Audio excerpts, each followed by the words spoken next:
Si la Formule 1 a connu le conflit FISA-FOCA dans les années 70-80, l'IndyCar a connu la même chose, le conflit IndyCar-kart.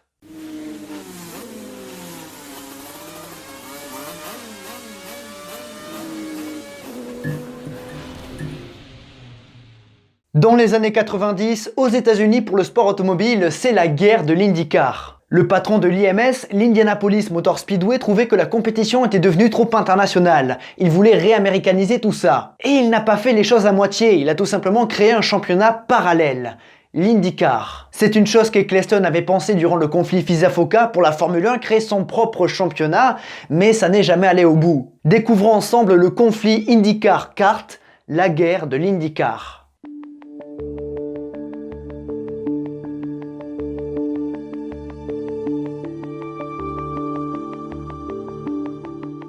Il faut savoir que l'IndyCar est étroitement lié à l'Indy 500.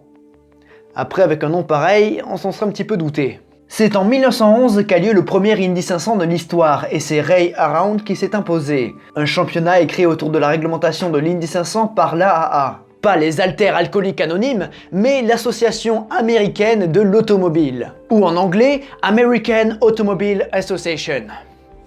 À peu près. En réalité, l'AAA est créée en 1902, mais des règles fixes s'établissent grâce à l'Indy 500 et on considère 1916 comme la première véritable saison. De 1916 à 1955, à l'exception des deux guerres mondiales, le championnat automobile américain se développe et plusieurs pilotes inscrivent leur nom au palmarès du championnat et à celui de l'Indy 500 qui, je le rappelle, est sanctionné par l'AAA. Mais que se passe-t-il en 1955 ? Tout simplement le drame des 24 heures du Mans qui fait changer d'avis l'AAA. L'organisme ne veut plus organiser des compétitions automobiles. C'est ainsi qu'entre en scène l'USAC, l'United States Auto Club, un organisme dirigé par Tony Hulman, le patron de l'IMS, qui prend la succession de l'AAA. L'Indy 500 est toujours au centre de l'attention et petit à petit ce championnat intéresse les Européens. Des noms comme Jim Clark, Graham Hill ou Jackie Stewart viennent se tester à l'Indy 500. Ce championnat connaît une professionnalisation et donc une augmentation des coûts. Peu à peu, les mythiques roadsters qui voient entre autres le premier triomphe d'Edgy Foyt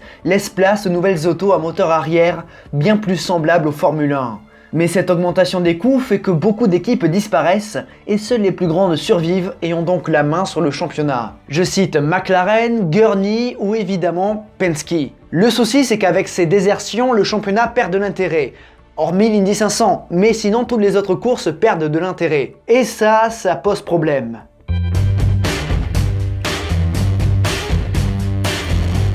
À la fin des années 70, Tony Hulman décède, ainsi que 8 autres membres de la direction de l'USAC. En fait, il y a eu un crash d'avion.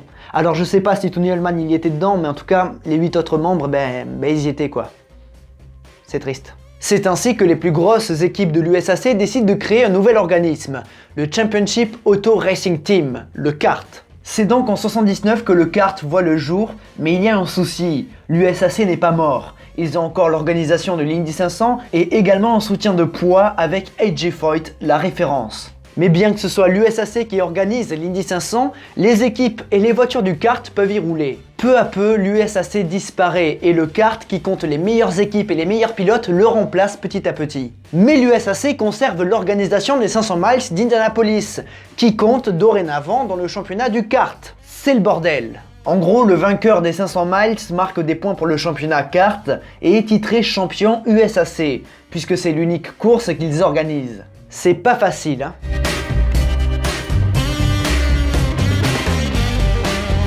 Le kart attire de plus en plus de monde et beaucoup d'anciens pilotes de F1, voire pilotes n'ayant pas eu de bonne carrière en F1, viennent dans la catégorie. On peut évidemment citer Emerson Fittipaldi, double champion du monde de Formule 1 et double vainqueur de l'Indy 500 en 89 et 93.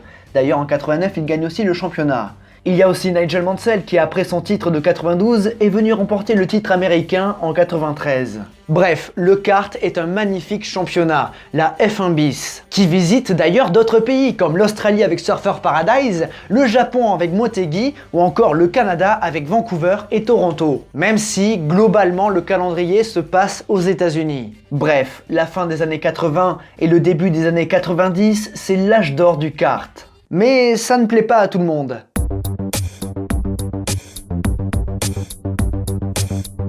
Tony George, le petit-fils de Tony Hulman, qui est devenu à son tour propriétaire de l'Indianapolis Motor Speedway, veut réaméricaniser l'Indy 500 et le kart.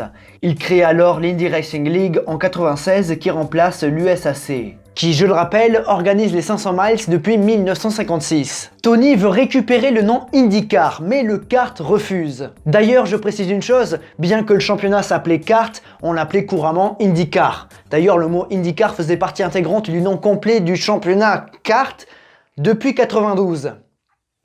C'est compliqué. Débute alors une procédure judiciaire entre le kart et l'IRL pour l'exploitation du mot IndyCar. Et au final, le kart n'a plus le droit de s'en servir, et l'IRL non plus. Non, l'IRL récupère le mot IndyCar, mais n'ont pas le droit de s'en servir pendant 6 ans. C'est donc en 1996 que l'Indy Racing League débute, et les débuts sont compliqués. C'est assez laborieux et ils ont du mal à se faire une image crédible. L'IRL est vu comme un championnat secondaire et il faut bien avouer que le plateau est plus timide que celui du kart. Les plus grandes équipes et les meilleurs pilotes sont encore en kart. Mais l'IRL a un avantage, ils ont l'Indy 500. Les plus grandes équipes ne peuvent se permettre de bouder l'IRL trop longtemps et débarquent progressivement dans le nouveau championnat et délaissent peu à peu le kart. Coup dur pour ce dernier. Après, il n'était pas rare de voir des pilotes participer aux deux championnats. Par exemple, Juan Pablo Montoya en 2000 remporte le kart, mais aussi l'Indy 500 de l'IRL. Mais au début des années 2000, l'Indy Racing League prend le dessus sur son rival. Avec des équipes et des pilotes prestigieux,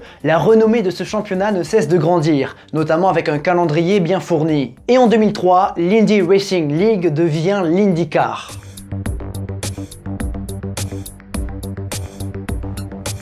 Fin 2003, le kart fait faillite. Beaucoup de moments difficiles ont affaibli ce championnat, autrefois si prestigieux. La perte de l'Indy 500, la mort de Greg Moore, l'accident terrible d'Alessandro Zanardi, ainsi que l'annulation de Motegi. Ce championnat est donc renommé Champ Car, mais il semble que l'avenir de ce dernier soit compliqué. Sébastien Bourdet remporte 4 titres, les 4 seuls de l'ère Champ Car. À côté, l'IndyCar a pris son envol avec de belles têtes d'affiche et de belles courses. Sam Hornish Jr., Andretti, Scott Dixon, Tony Kanaan, Helio Castroneves, Dan Wheldon et évidemment Dario Franchitti. Mais tout n'est pas rose.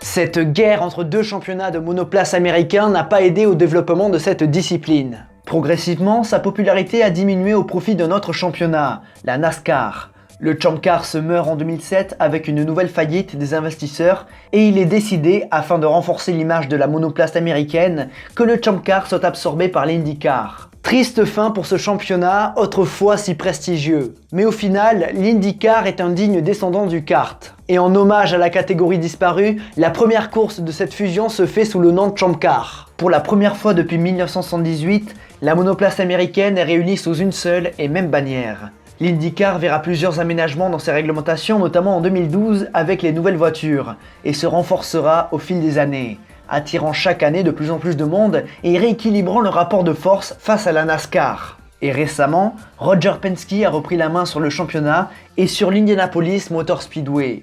Mais il y a une certaine ironie dans tout ça. Tony George a créé l'Indy Racing League, donc l'IndyCar, pour réaméricaniser le championnat de monoplace. Mais cette réaméricanisation n'a pas duré très longtemps, et l'IndyCar qu'on connaît aujourd'hui ressemble beaucoup aux plus belles années du kart. Comme si les vainqueurs de cette guerre n'étaient pas l'IndyCar, mais le kart.